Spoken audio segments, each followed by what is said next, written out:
I've got the horn nocks done, but they're just roughed out. I mean, they're not properly finished yet, but they're pale horn, which will look gorgeous when it's all polished up.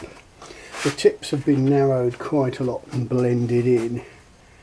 And my pet hate is when people make the end of the bow look like it's had a pencil sharpener put on it. I've checked it with, I've just run the verniers over, you know, looking for thick points and taken a few off, rounded off corners. It's a bit flat there still, so I rasp off the corners a bit. I've got to clean up the sapwood back, but I'm not going to do any of that until we've had it back to full weight. Interestingly, you can see there are points where the underbark surface is still clean and visible, so the sapwood's not been reduced everywhere. Still a lot of tool marks, but time to get her on the tiller and see what it will really do. We've still got the pith showing there, and the big knot, of course.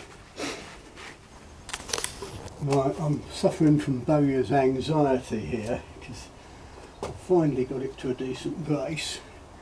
I managed to get it braced last night.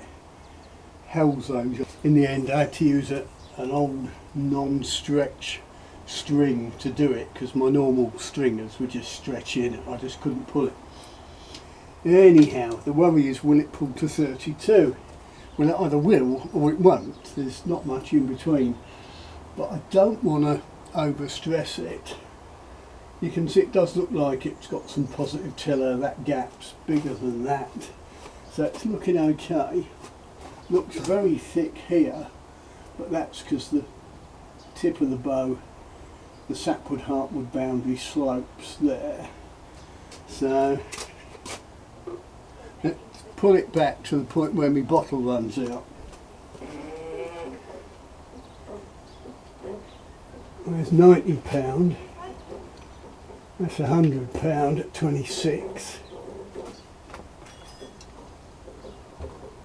There's 110 at 28.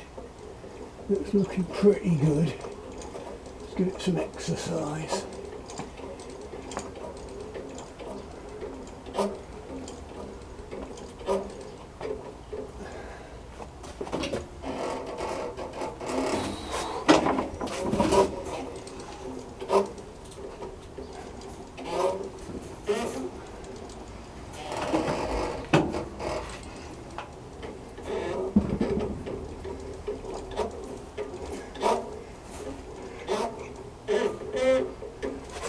Whoa, that was £120.